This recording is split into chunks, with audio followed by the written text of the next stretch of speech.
Daily Bible reading, 2 Samuel chapter 19, verses 1 through 24. The king was shaken. He went up to the upper chamber of the gateway and wept, moaning those words as he went.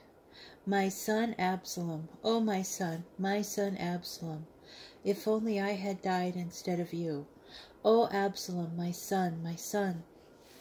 Joab was told that the king was weeping and mourning over Absalom, and the victory that day was turned into mourning for all the troops.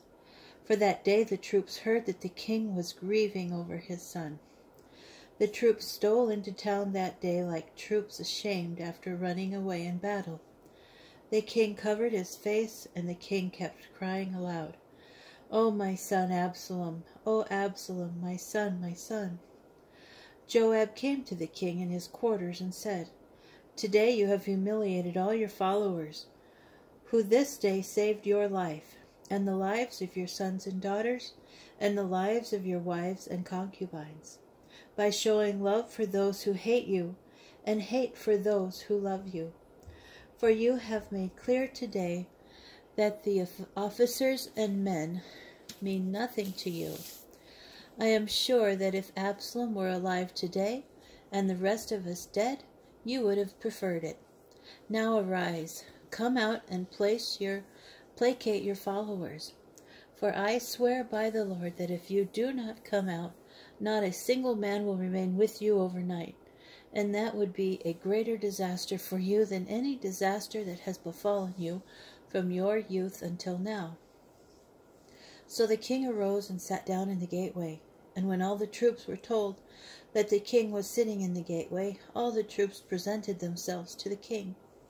Now the Israelites had fled to their homes. All the people throughout the tribes of Israel were arguing. Some said, The king saved us from all the hands of our enemies, and he delivered us from the hands of the Philistines. And just now he had to flee the country because of Absalom. But Absalom, whom we anointed over us, has died in battle. Why then do you sit idle instead of escorting the king back? The talk of all Israel reached the king in his quarters. So King David sent this message to the priests Zadok and Abiathar. Speak to the elders of Judah and say, Why should you be the last to bring the king back to the palace? You are my kinsmen, my own flesh and blood. Why should you be the last to escort the king back? And to Amasa say this, You are my own flesh and blood. May God do this thus and more to me, if you do not become my army commander permanently in place of Joab. So Amasa swayed the hearts of all the Judites as one man, and they went and sent a message to the king, Come back with all your followers. The king started back and arrived at the Jordan, and the Judites went to Gilgal to meet the king, and to conduct the king across the Jordan.